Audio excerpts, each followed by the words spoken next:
This is Florida Natural Farming at Frog Valley Tropical Fruit Farm.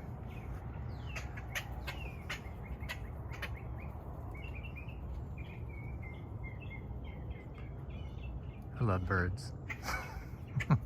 They know it. And I'm just gonna check fruit and talk about the farm and our organic, biodynamic growing methods, all natural. So I've met some really interesting people because of this farm. And they stop by periodically, buy seeds, get fruit, send me texts. And I love it. They're all very smart people. Smarter than me, probably. A lot of them, or all of them, probably. Yeah, I damaged my brain when I was younger. But I had a person that has been buying seeds and fruit from me for quite a while that moved here from San Diego, and I moved to the south from San Diego, so we had that in common. But he sent me a picture of his house, his yard, and it looked exactly like this place, so I knew he already knew what to do. And so he showed up yesterday and bought some seeds. Thanks, Dan, and Adamoya Seeds. And he just said he wanted to thank me for making the videos and showing about the grass, the unmowed orchard floor, and how he got 5 inches of rain. He lives like, I think, a half a block from the Indian River Lagoon, which was once the most biodiverse spot in North America. Probably not anymore because nobody pays attention to it. And he said he had 5 inches of rain and didn't have any standing water. So he wanted to thank me for turning him on to, or explaining why the non-mowing system works. He already figured it out. He didn't learn it from me. He figured it out on his own. I think everyone can figure it out on their own. I see the people that have the worst issues are the ones that piece together systems from people's systems that they do at their house and don't really develop a system organically. And I know that the unmowed natural system is superior to any other system in Florida. And I went to there's a rare fruit council thing at Vero Beach that started up. I went to the very first meeting. Somebody invited me. It started off Facebook. I'm not on Facebook, so somebody had invited me, and then I never heard about the meetings again because I'm not on Facebook. So look at these Vanda orchids. I mean, why do they tell people they need to fertilize them? Same with the air plants. No need to fertilize or water them. So I went to, somebody said I'm having a meeting, the people that started it, we're having a garden party meeting at our house. We'd like you to come, and it's in an area of town where if I was a townie, I would probably buy a house there. But I'm kind of a freak, and so as soon as they started talking about what to do about pests, and they threw out 3 options, and the last one was probably this one would be best. It was the hardcore pesticide option, and as soon as I heard that, I started thinking, what kind of bug spray is in the air around here? That's how I am. That's what I think about. So I started thinking about all the neighbors, and I started looking around to see if there's any lizards, and People talk about the invasive lizards, but they don't provide homes for the native lizards. The native lizards live in stuff that looks like this, stuff that you don't go into. So we have thousands, probably millions of lizards here. Last night I was watching little tiny snakes go across the driveway, and I thought they were water moccasins or copperheads at first, because they were like, you know, 5 inches long and going across this driveway towards the house. That'd probably freak most people out. But they live in stuff like this. People fail to realize that the areas that you don't control is where nature lives. And nature is lizards and snakes and bugs. And I don't know. I tried to get my friend Dan that was here yesterday to go to the party or the meeting, and he said something that was really profound and I should have paid attention to. It was like, I don't like to go to those things because people don't understand what I do.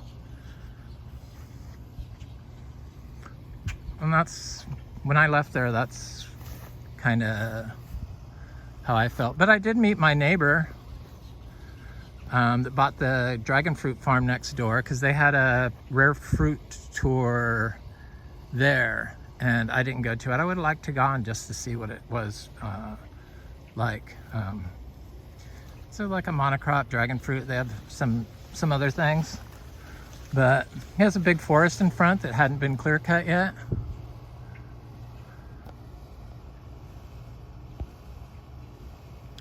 And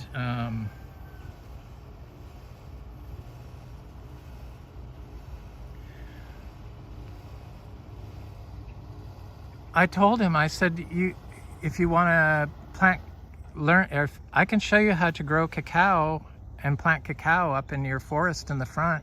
Cacao and achacha iro. Everyone calls it achacha. It's achacha iro. That's so disrespectful to the indigenous people to call it achacha, I think. That's just how I feel. I know you don't do it on purpose, but that's just how I feel. And I'm probably saying Achachiro wrong, so, but I believe that's an Indian name, if I'm not mistaken. I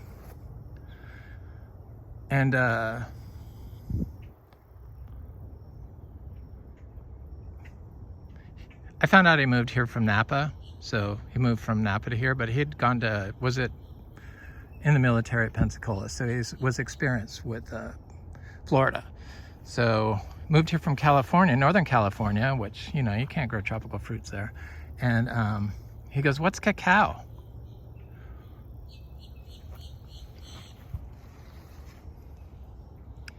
I'm like, oh, you know, the stuff they make chocolate out of. But he just like, it didn't, he looked at me like, I don't know, like he was disinterested. So, I don't know, you could bring a horse to water, but you can't make him drink, I guess, is kind of how this is. But the reason why I'm able to like ad-lib these videos, because I don't practice, I just start talking what's on my mind. And I guess that's obvious. But it comes out as truth, because I was listening to the guy talk yesterday whose yard it was, and he had mulch down, wood chips, and lawn, and, you know, did the standard. I could have guessed what they would talk about. Pigeon pea, or not pigeon pea, perennial peanut. I just wanted to shrink away at that point. So I'm thinking about the bug sprays and insecticides that are floating in the air and the moisture in the air. I'm a freak. I won't eat anything unless I know where it came from. I'm a vegan, so I have to know. The only time I do it is if I'm on an airplane or I'm traveling and I can't get anything that I know where it came from. But everything else, I eat. I know where it came from. So, but when they're talking about, they never once said what their fertilizer, or they just went through their, trees they had and a couple of other things. It was on 1/3 of an acre, I think. And very sterile with wood chips. And for some reason, I don't know. People don't understand that using slow release fertilizer in combination with organics is not organic. I was given a plant by them and it had slow release fertilizer in. Thank God it didn't get all dropped out. I was able to throw the soil away, clean the roots off, and plant what they gave me. But I don't know. Stuff like that usually doesn't survive here once it's had fertilizer, chemical fertilizer. So I just try to grow our own fruit.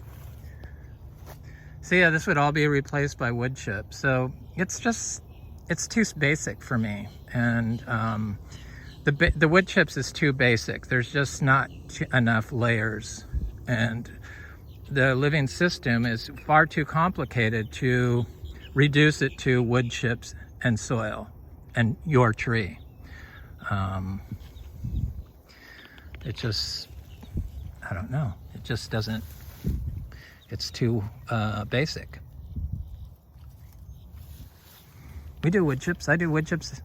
I do pine shavings every single day year round, but I do them in small amounts.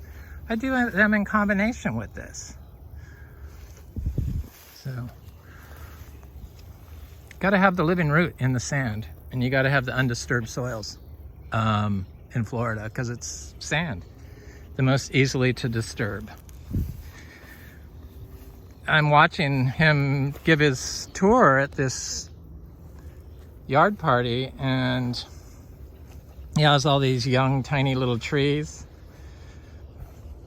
which is okay. I have tiny trees too, but the whole yard was like that. It was like a year and a half old or it's not even a food forest, but it's a yard, and with wood chips. And then he's like, say the tree is right here. If this was the tiny little tree, it was like tiny little tree. He's standing like this close to it and walking all around it. And I just kept thinking, oh my God. Now you have really, really compacted soil. Probably already had it from the wood chips that look like were put in way too thick. And like this is the size of the tree. It's a sugar apple tree from our fruit. Everything's grown the same way here. We don't have special way to grow different plants. They all grow exactly the same. We put them in the ground, we apply biodynamic compost, and we stay off the system basically. And manure a day. That's about it. So, but he would walk around like if this was all wood chips, and I can tell that this soil is very soft around this little tree. This little tree looks very healthy. So it doesn't even make sense. That would be like if you had a vegetable garden and you were walking all the way around one lettuce. I mean, it just doesn't make sense to do that if you look at it. I don't know. I just have to talk about these things because people affect me, and especially when they're growing. I just want to shake them and say, look beyond the wood chips, dude. Look beyond the Teutonia and the perennial peanut. This is like the best stuff ever. It gets nasty stickers that cover your clothes certain times of year, but the cows eat it. If I had the cows in here, they'd eat all this right now. But my trees just aren't there yet. Now look at this Quaima. These fruit are getting really close to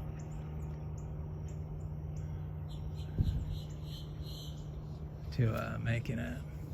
They cover the at the garden yesterday. He covers certain trees. I've never covered any tree.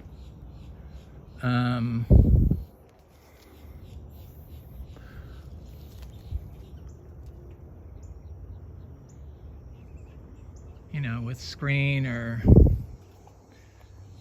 stuff like that. Screen made of vinyl chloride, so of course I was thinking, oh my god, is that vinyl chloride and bug spray and everything else. But I have screen on my pool and I have screen on my porch, so I'm getting the vinyl chloride anyway. I just don't have the bug spray, hopefully, around this property. I'm sure it comes in with the rain periodically, but hopefully it's been reduced a little bit, you know, watered down.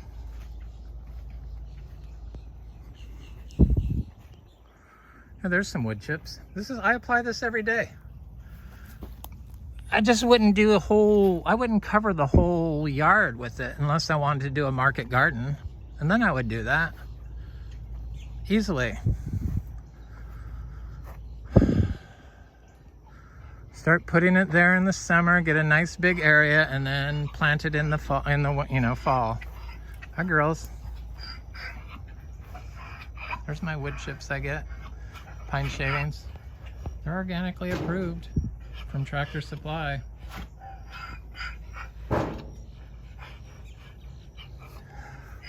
Biodynamic approved too. Buy them locally. They all come from the trees, the forest, the pine forest. They farm in Florida, so the lychees are looking good. Because people just have issues with this. But this is what keeps the water from flowing, you know, the polluted bug spray, glyphosate, nitrogen water from running into the Indian River Lagoon. I love the little blue herons. Is that what that is? Yeah. Eat my little baby frogs. Sorry, little frogs. The little baby frogs that like to live in tall grass. The little baby frogs that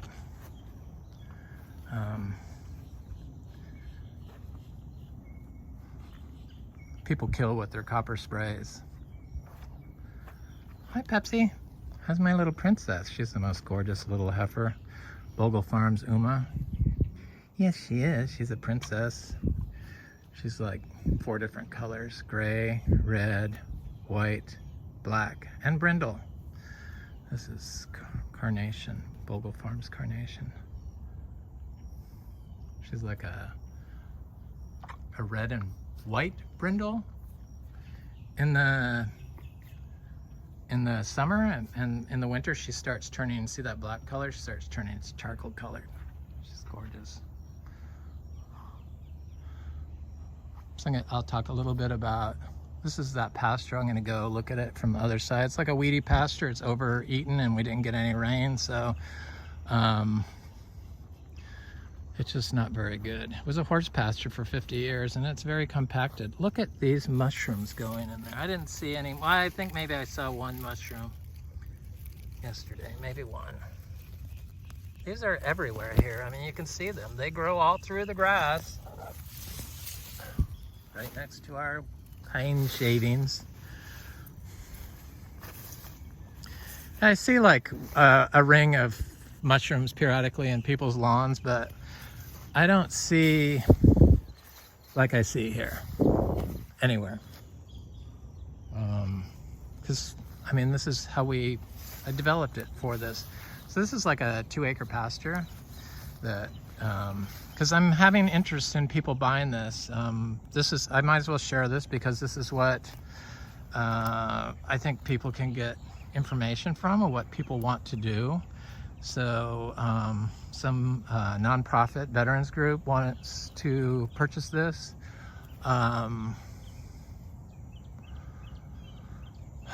To teach biodynamic farming, because we're biodynamic certified.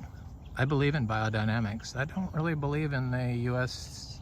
organic program. They've gone too far, corporate farms, and they don't really stop the polluters. Organic doesn't grow in the grocery stores around here. The farms is where you have to get the organic produce. I buy organic, So it's a baseline, but biodynamics above organic. So a parking and a market garden in here, nursery, easily could be put in. There's no trees planted in here. I didn't plant in this one area here, or in some of the area in the back. Parts of it I did, not most of it, I guess. Yeah, it's about 3.77 acres. So where the house pad is in the back, and then this area up here. But you can do strips. This is not vineyard ditch. This is drainage to go into a pond to capture water, but the system captures the water now. It doesn't drain into the ponds anymore. So back when it was mowed, it would go in there. I'm sure it's still compacted. You could drive a car on it easily. Just mow it and put some gravel down and instant nursery. You just have to keep mowing it once the gravel's there. You don't need to spray anything.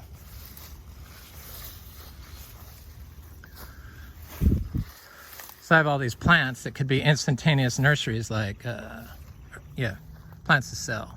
That's because people need to get up and going. I have a couple people interested in this place, but nobody's really stepped up. One just started talking to me about it, and the other one has been here already. They're very young. I think they would be the best person. So yeah, a military group that wants to teach biodynamic and have a grafting school, so graft all mangoes. That would be a huge nursery. You could turn that in this entire 3 acres. Not 3 acres. This is like 1.5 acres, I think, right here. This little section here to where that tree is in the back.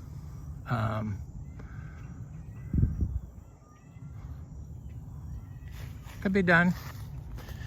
Just do strips of wild space in between your sections. Leave a third of it wild, and then have your nursery and parking there. And then of course the house pad is in the back by the back pond. Has a house pad where they dug the pond out. There's a really big pond, not big but deep, that never goes dry. Thank God, that I use for watering my donkeys. It's quite convenient not to have to worry about filling a water trough. This is that cashew that I did all this essentially as pepper tree chop and drop. I only do chop and drop if I have to.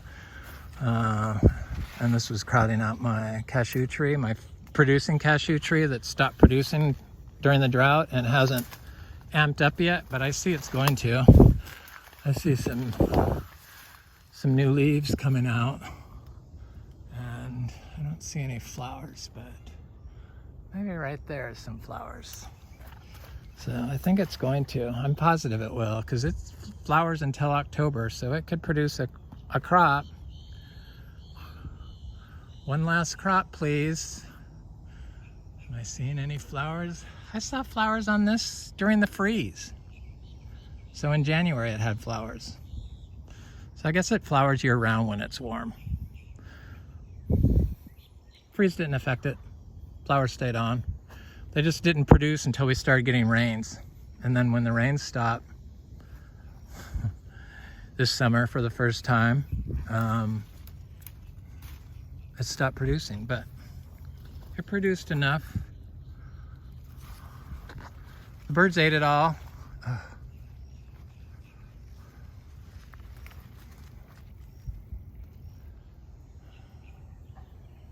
The citrus looks so good. They talked about citrus, but I don't know. It was all store-bought citrus. They don't talk about growing it. He goes, this probably has graining and this probably has graining. Yeah, look, they look like they had graining. This is our Miko lemon, Frog Valley Farm Miko lemon. Seed grown. All our citrus is seed grown. This lychee that got fried is like, that was from the drought. It got a little bit fried, some of the lychees, but it's doing good. All the lychee fruit gets eaten by birds, so you can collect the seeds after the birds get the fruit because they drop the seeds. So it's not a total waste. You could grow the seeds as nursery plants. and graft the fruiting budwood onto the seeds and sell the plants. There's so much money just ready to be made here. That's why the price is 2.5 million. And I'm not budging on the price because we don't have to move. I really love this place. And I can do the fruit sales, but I'm just not going to do it. I just can only do what I can do, which isn't a whole lot. I'm going to go back and look at the house pad because I didn't do that.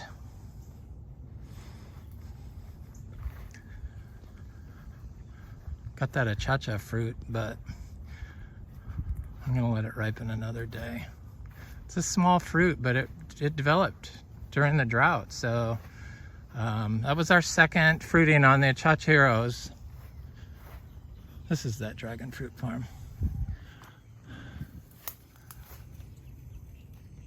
It's all in black plastic, and most of it's in containers. He's got about 30 mangoes. Oh, he sprays Roundup too, I see. So that's the whole problem. They look at me like I'm crazy when I like talk biodynamics. It's just, I don't know. People can't see beyond their own needs, and they learn these things from, that guy's like a professional now because he bought a dragon fruit farm. Look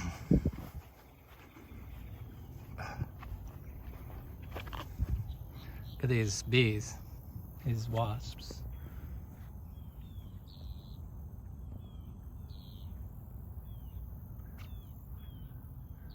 Oh, they moved on. There was a swarm of them there. This is my chop and drop pepper trees. These are all mangoes. We have 250 mangoes. These are all sweet tart over here. I think it's going to be a bumper mango year this year. I don't know, I just get so frustrated. People just, they look to people that buy farms rather than people that forge new methods, new old methods, because I don't believe I invented this system, because I can see this system in work for tropical fruit trees in Asia or South America or Central America or Mexico.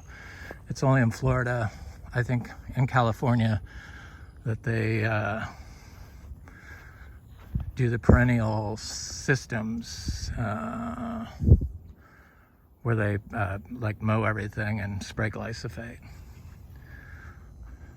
It's crazy. These are our pastures. Here's a little pasture there. Got 4 pastures here. I'm not using this one in the back because the neighbors back there sprayed glyphosate and it kind of went into the pasture. I talked to them about it, so hopefully they don't do it again, but people just, I don't know. I don't understand why people would buy next to a biodynamic farm and then create an industrial farm. Especially since you don't have to.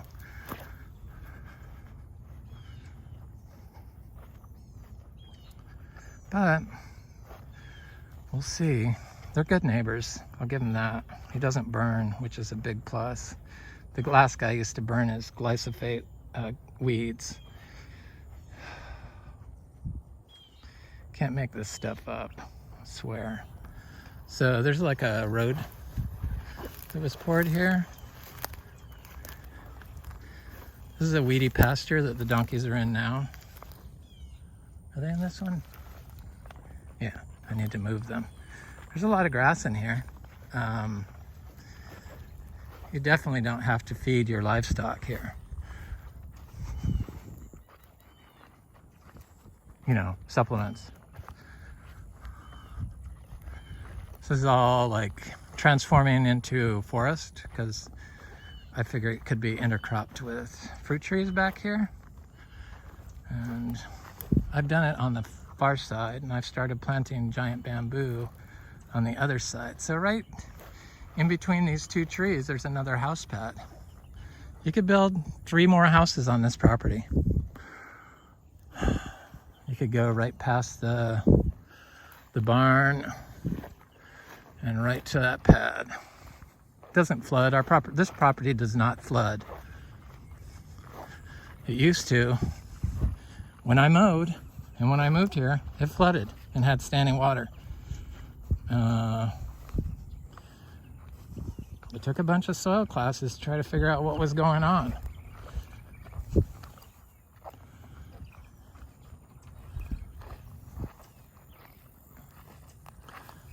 Seemed like the more I learned, the more paranoid I would get about what's floating in the air and water here in Florida. There's my little bird. That house wasn't there when we moved here. That's the neighbor that sprayed the glyphosate on our property and then get mad at me. This is where they got all the fill for that. This pond's really deep. It was down 5 feet. It looks like it's down, I don't know, usually the water's right at the top this time of year, but it just started getting rainy. We had, I think, 7 days straight of rain.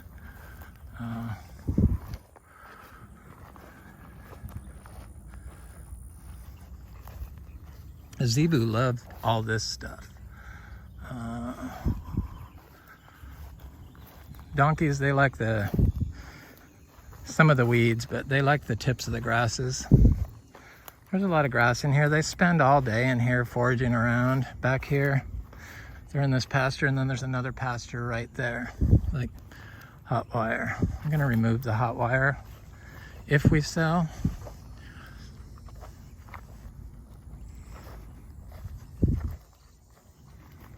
Just because I don't think the people are gonna have cows right away, and they might want to put up permanent fencing.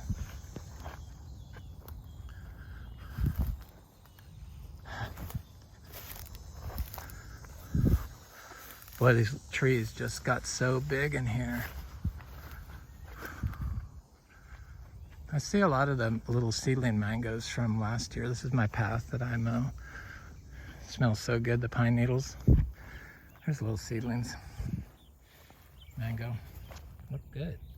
I would have thought they'd been bigger by now, but the no rain for 2 months did them in. These are cotton candy mangoes. There was a couple in here that froze. There was one back there that froze. Still has the leaves on it, which is extraordinary. And, 10 months later, 9 months later, almost 10. And this one didn't freeze.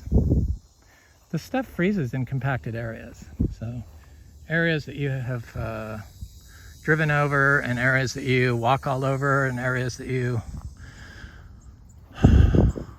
put shade cloth down and put plastic pots on, and areas that you trample with your feet is where the freeze damage, the drought damage, the bug damage,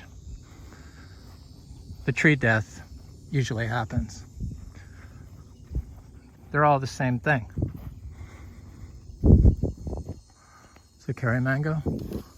It's getting quite large. Some of these mangoes are pretty big. It's just going to be, I have a feeling it's going to be mango hell here this spring and summer. It's coming. It's not that far off. Maybe there will be a new buyer. Be a cash crop for them for sure.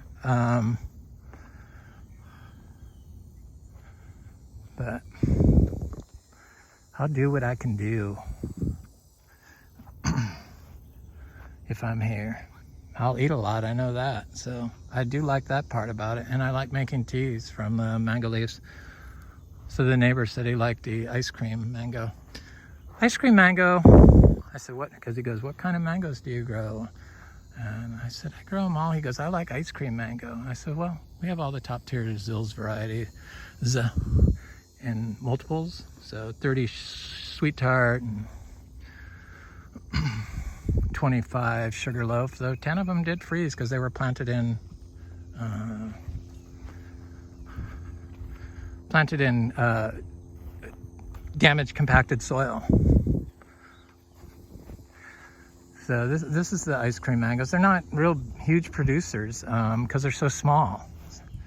I mean, they produce multiple crops here for us. None of these mangoes have ever been watered. All planted from small 3 gallons. They're very healthy mangoes. The longer they're here, the healthier they get. Our system just gets healthier and healthier. This system is not the system that was here when I moved here. It was a mowed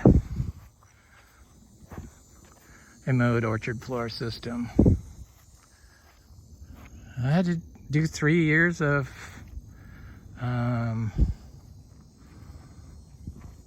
prep and waiting before I could even get certified. So look at what the dirt's like here. It's usually after it rains, it's heavily, it like moves around.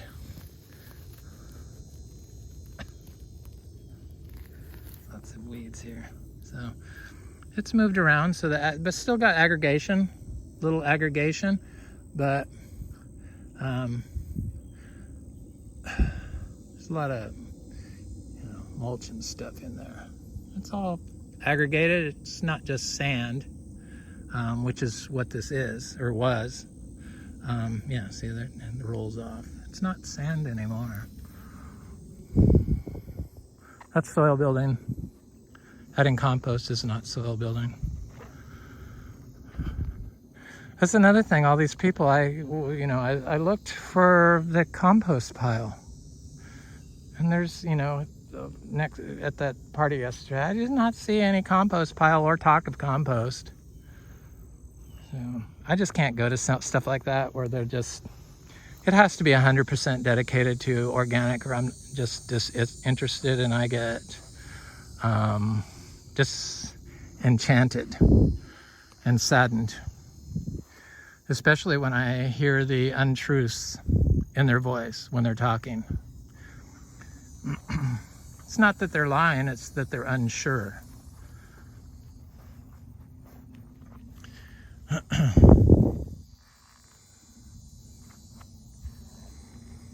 It's so much easier when you just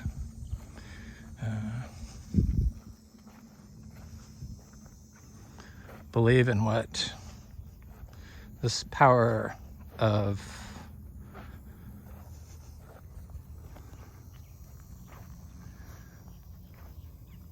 nature can do.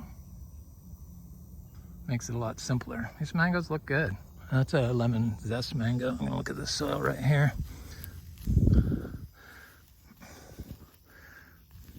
I don't have to do chop and drop because, I mean, look at all that. That's from the drought.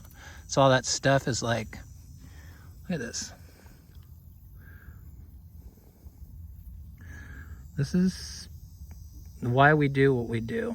That's exactly why. I'll just look at that little round ball and show you that it's sand. Sand and stable organic matter mixed together. Come on. If it was dry, it would just disintegrate, but it's wet, so it holds together better.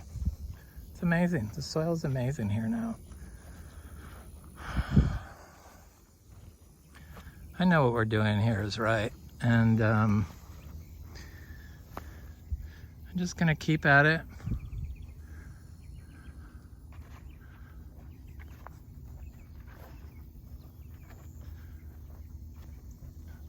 There's where that other house pad is. That's one of the palm trees. The other one is over here. It's got some nice old cedar trees right near it. I'm sure this was all clear cut, old growth forest by the previous owner and turned into pasture. Just like the neighbor's yard where he has the dragon fruit, that was all clear cut. I watched it happen. That's what they do. It's like you have all these open fields, but yet you clear cut old growth forest. It just, I don't know. Got to have those trees to clean the air. The neighbor also said he has palm trees dying from that disease they get, but why don't any of ours die? I don't know. People just fail to look. They just try to blame it on something else. But no, you're spraying glyphosate and you have plastic down on the ground. Nobody talks about soil health. Anyway, that's Frog Valley Tropical Fruit Farm. It's solstice coming up. I did fail to mention this, I think, and I'm going to make biodynamic horn manure. One of my friends from YouTube here reminded me that solstice is Thursday, I guess. I think maybe I said Wednesday, but it's Thursday, and the 22nd. And she wanted manure or crap. I love sending people crap. Selling and sending people crap. I don't know. It's just, she said it worked. She did it last year and it worked. And so she's doing it this year. I'm going to do it. It does work. The BD 501 works, the horn manure, for sure. Anyway, it's Florida Natural Farm and Frog Valley Tropical Fruit Farm. Hope you have a beautiful day.